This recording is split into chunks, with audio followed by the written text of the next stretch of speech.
What's up, everybody? It is Ted here with your favorite smart money podcast called Buys and Wicks. I don't know if you call it a podcast or an educational series or whatever you want to call it, but either way, I'm here to try to help you in your investing journey, as you could so call it. Um, we're going to be talking about XMR again today, Monero. Why? Because it is definitely the one that I believe is on its way up, and you should be looking at as far as um, well, I can't really give direct investment advice. I'm not, legally allowed to do so. Uh, but as of through my experiences of this kind of stuff, this is the chart you should be looking at, and I'll show you what I have done with this chart, and maybe it'll help you. So. If you don't know what smart money is, that's what this is all about. Smart money is about basically trading with the people who have all the money and can manipulate the charts. Yes, it's all about manipulation and showing you how to get around the manipulation because evil people manipulate these things. I mean, even as little as not little, but even Monero. Even the littlest things, especially the littlest things, like even if it comes down to like the audio coin or something like that. It's right now it's only worth like 30 cents. I think it used to be worth like $4 at one point. Man, they used to manipulate the crap out of that. But that's what we're here to show you about today, right? Last time we talked about XMR. I think I talked about phantom trend lines and how it would break it.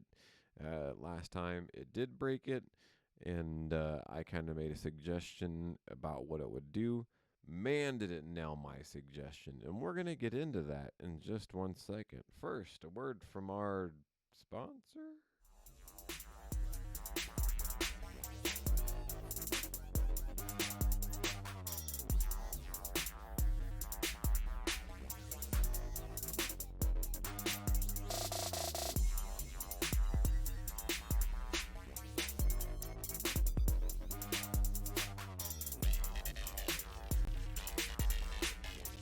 Yeah, not really a sponsor, but anyways, that was just giving you all my socials. So if you want to look me up on socials, you can find me on all those. Rumble, Telegram, TradingView, Twitter, Instagram. I don't post a whole lot. Usually, if I do post, it'll be like, "Hey, this is the chart that I found, and this is what you should be doing." I post more on Twitter than anything. I actually post more on here than anything, but. Yeah, I try to keep it going. I kind of slowed down the core thing because I don't really know what they did. But anyways, enough of that crap. Um, if you're here to try to learn something new and break out of the box that you have been taught about how to trade, because I was taught that at once, and I'm not trading like that anymore. Such as, hey, there's a double bottom. You should buy at that double bottom. And what happens when you buy at that double bottom? It bottoms out and it takes your money. Well, that's if you're trading, futures and you're putting in leverage and things like that.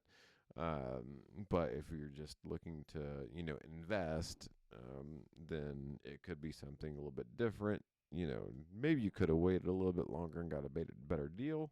But that's what these kind of videos are about. It's about knowing when and where to trade, basically. So if that's the kind of thing you like the video. Why not? It doesn't take but 2 seconds. Click that like button. I swear to God, you won't regret it.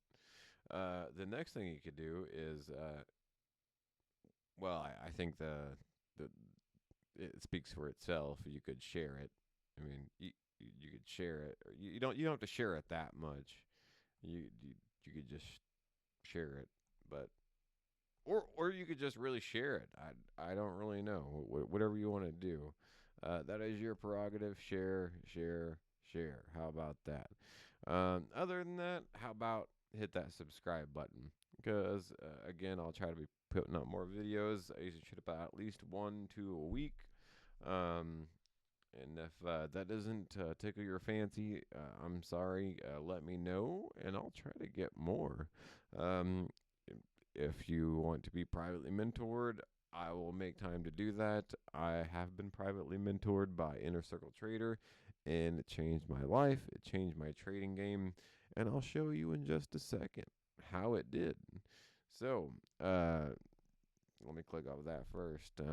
So first, I guess what I should do is go to the chart, right? Um, and kind of show you. Look, I even have a nice little. I brought back the pointer. I brought back the pointer, guys.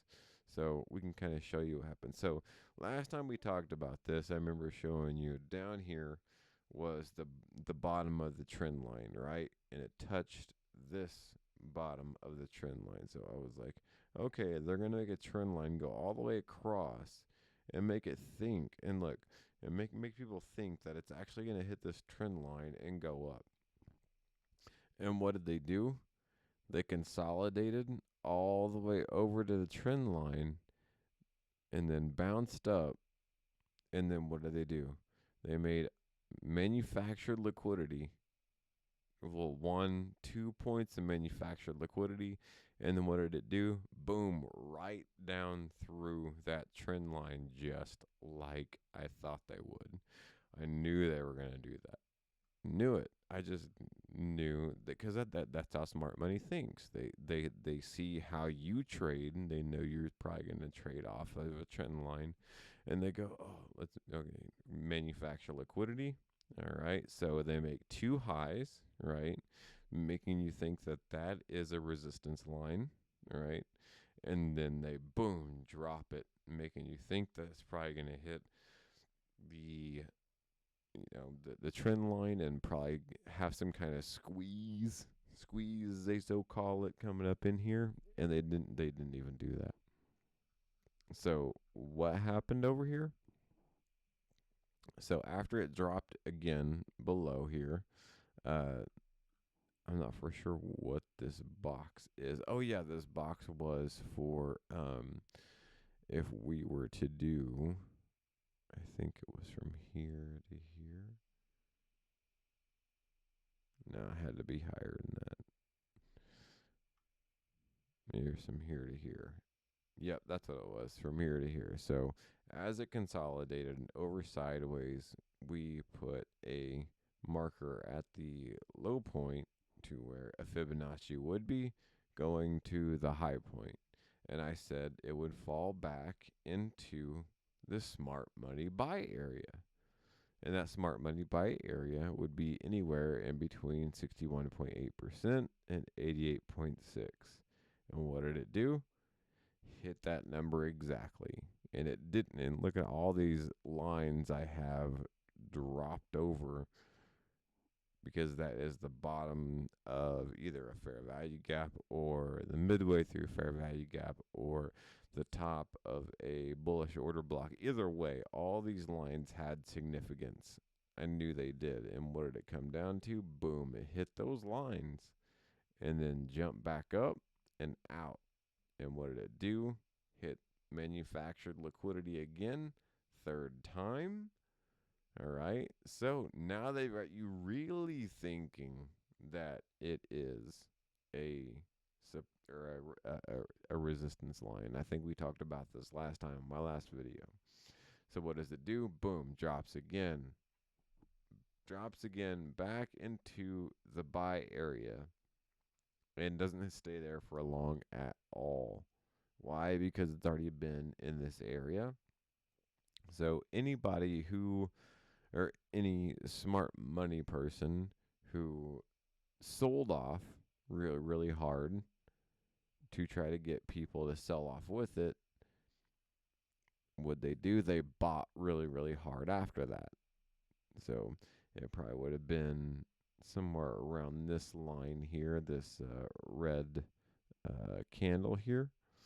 Hold on, let me do something really quick because this is not how I had my stuff set up. I had borders around them. There we go. There's the borders. Makes it a little bit more nice and better looking. But it came down, and I want to say it hit probably this bearish candle. Yep, nailed that bearish candle. So that is your bullish order block. So that why is it a bullish order block? Because it's your last bearish candle before the bullish candle comes above it and closes above it. Even though there is still a bearish candle that came down halfway and then pulled above it and closed above it, that is still your last down bearish candle before that happened. So therefore, whenever they do that, they sell, right? And they sell off all their assets to try to get other people to sell off with them. At the same time, they're hedging their bets by shorting it. So they short it, then make a quick buck, boom, they buy it all back because it's within the smart money buy area. So what do? They drive it up. They drive it up to where? The same 3 point liquidity mark. So now everybody is thinking that this is resistance. So what do? Consolidates a little bit and then boom, drops. Right back to that same spot. Again, buys it up really quick, comes up, and now look. Okay, so here is what I was talking about whenever I was talking about the low, high, low scenario. Now, they did a low, high, lower, low, which would make this the breaker, right? So there was kind of two breakers in this, right? One was here,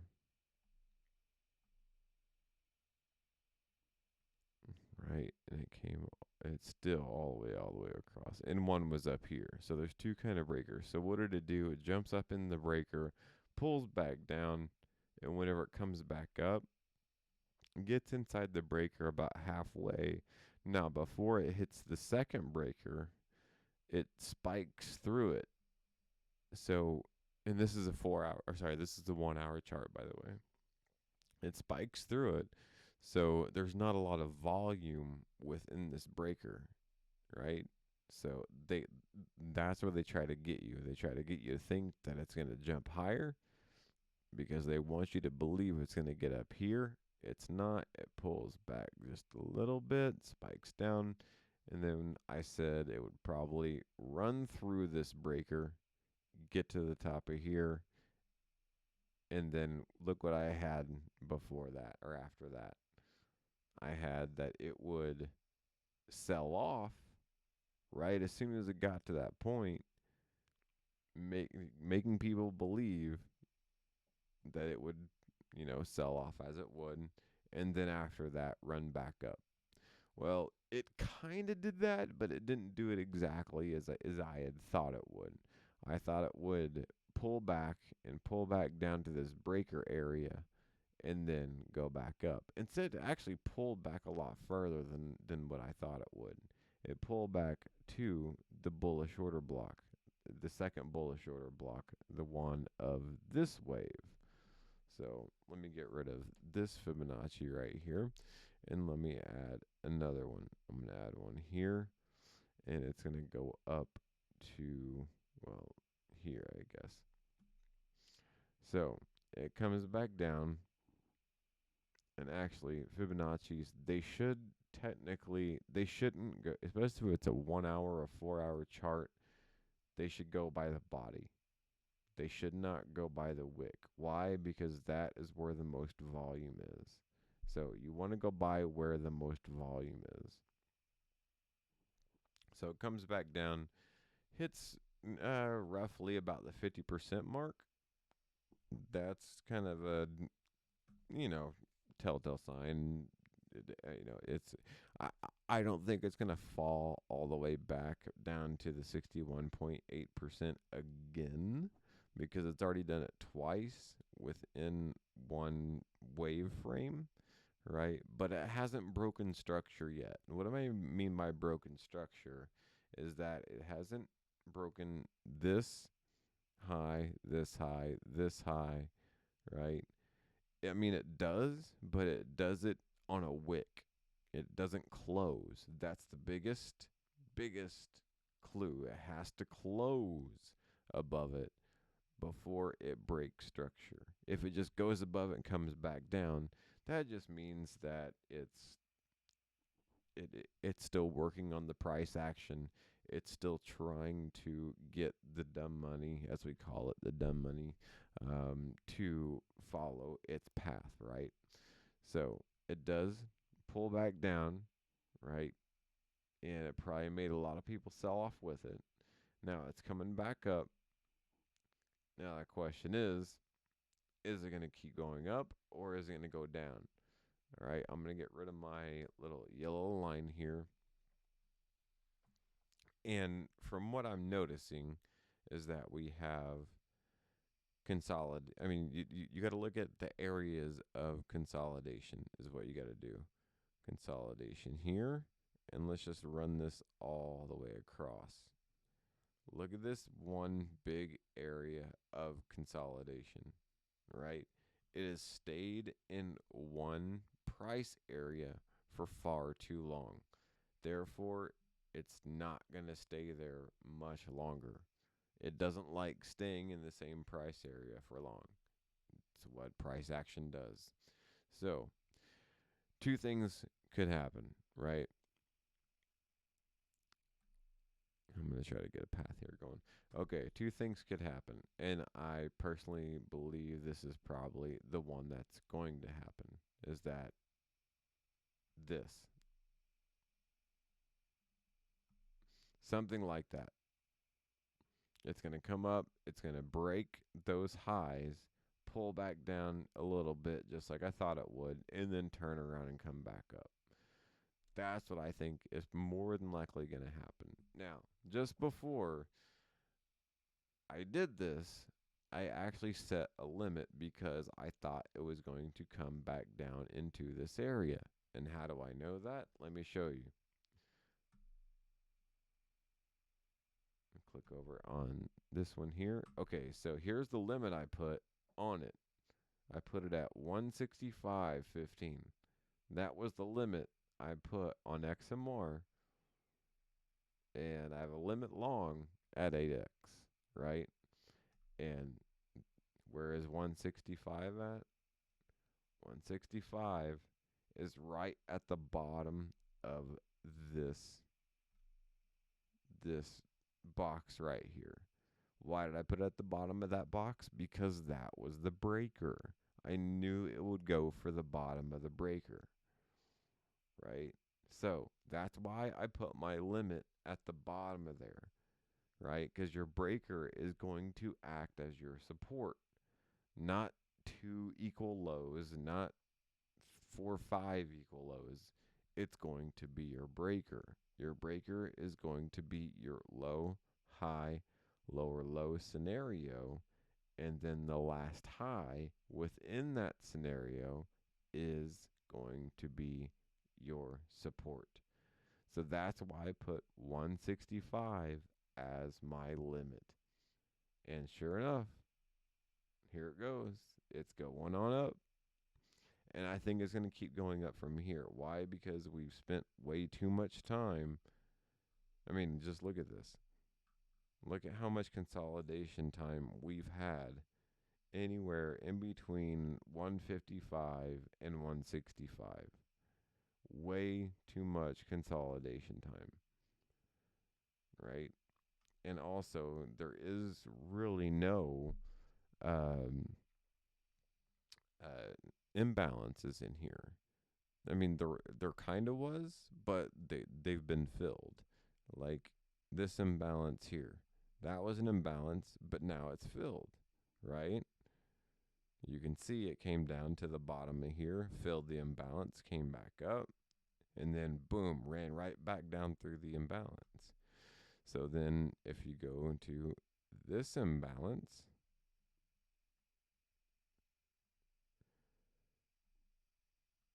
what did it do?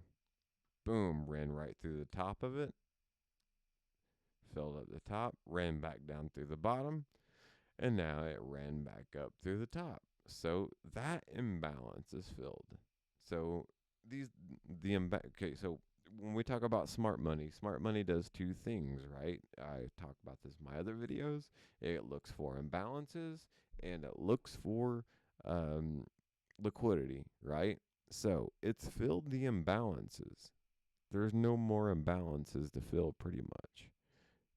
I mean, I don't even see yeah, there's some kind of imbalances over here, but there has been way too much movement back over in these areas for it to try to want to come back to that. As you can see, we had that big drop, right? And so what it do with that big drop, it came up and it kept filling the imbalance the entire time. The only thing I would actually worry about was if it tried to actually come down and try to fill this imbalance coming back the opposite way. I don't think it will, because look, if you look at this area here, it came up and boom, came back down. Imbalance already filled, right? Came up, came back down. Imbalance already filled. Came up, came back down. Imbalance already filled. So it's filled this big imbalance area that it had whenever it had that huge drop. So therefore, I don't think it's going to be trying to come back and trying to create another, or to try to fill another imbalance. Instead, what I think is going to happen is that it's going to be running up this manufactured liquidity. And manufactured liquidity, I mean that smart money created these highs on purpose so that you, whenever it got to these points, would sell off and then it would run back up. And even then, even though it spiked through, okay, so these people, like you see this little uh, area that I have to where most people would probably put, a sell here and then short it. Yeah, guess what? People that probably did that got taken out because they thought it probably wouldn't get any higher than this, right? So, unless they were smart and they knew what they were doing, because it came up and it hit the 127, right, of the Fibonacci. And those are your Fibonacci levels. Remember, your Fibonacci levels are your 100, your 88.6, your 79 point, or 79, your 70.5, your 61.8, and your 50. Those are the areas that it's going to want to come back to after it's already made some kind of wave or an arch, because those are the areas to where you're going to get a discount. Where it extends to, those are different. Those you're going to get 127, 150, 162, and so forth. And you're going to get that again. And you're going to get double, of course. It says negative 100. I put negatives just so I don't have to flip the chart. So that's actually 127%, 150%, 162%, 200%. And it's going to keep doing that all the way up.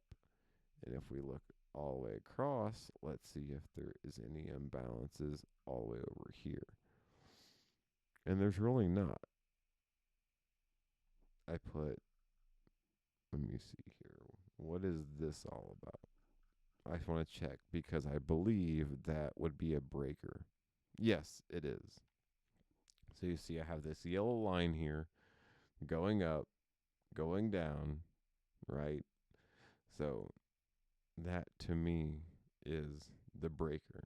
So you have a low, high, lower low scenario, right? And if we went to the 4-hour chart, you probably have one big 4-hour candle. You have one big 4-hour candle. You actually have a small one, but it would probably take up this whole area. because actually no, because here it goes down. It pulls up, goes down, goes back up. Well, and then it kind of goes back up again. So let me go back to the 1 hour. I'm trying not to keep you guys too long on this one because I know you guys want to get to see at least where we're trying to go with this. Okay. There it is. Okay. So I'm going to delete this right here so oh, not that. I'm going to delete the yellow line. That's what I meant to delete. There we go. And so that way we can take a look at what kind of bullish candle we're looking at.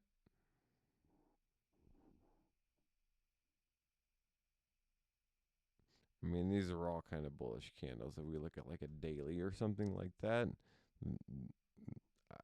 I would think this whole day of June 2nd would be a bullish candle. So maybe that's what I have marked here.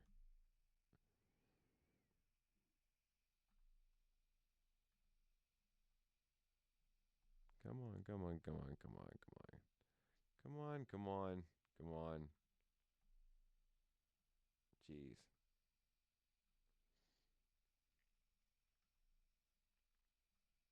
Yep, that's exactly what it was. It was a full day right there. So that is your daily.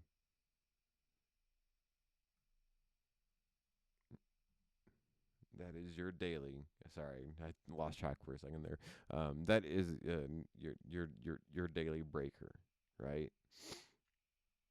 So that is where I believe it is probably going to go next. Well, there is an imbalance right in here, right? As you can see. Well, it starts on the daily.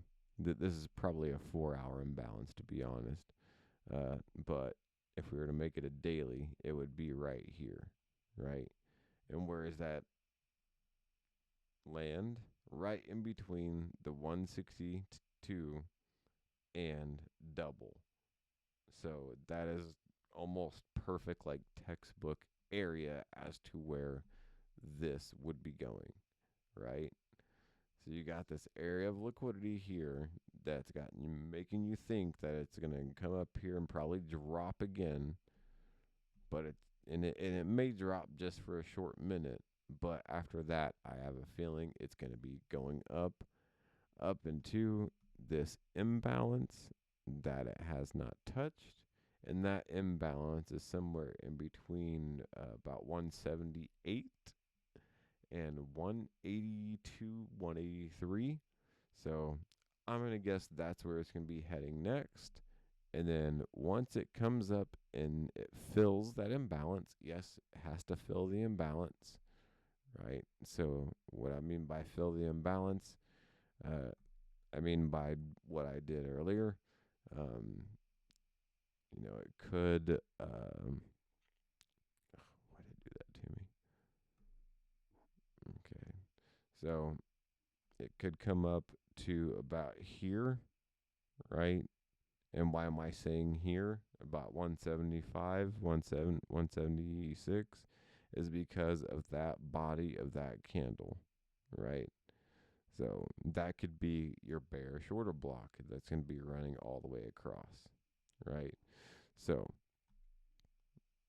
what it could do is as it runs up past this manufacturer liquidity, stop just barely above it, pull back down, pull back down into the familiarized area, right? To where you think it might, get sucked back into this same kind of scenario, but it's not going to. Why? Because it spent too much time here already. So then once it does that, it's going to aim for this opening, this gap, I guess you could say. or imbalance, right? So once it heads up toward this imbalance, oh, it'll probably hit maybe about halfway first, maybe at the bottom of this wick, something like that, right?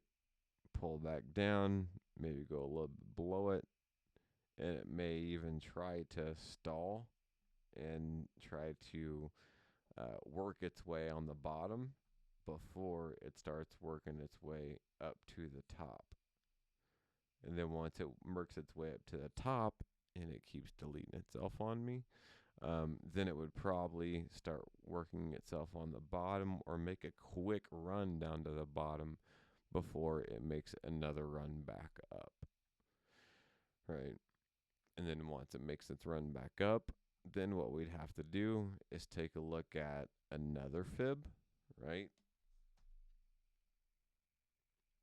And that's what I would do. I would look at a fib from the low from the area that we just looked at here to possibly either here or here, one or the other.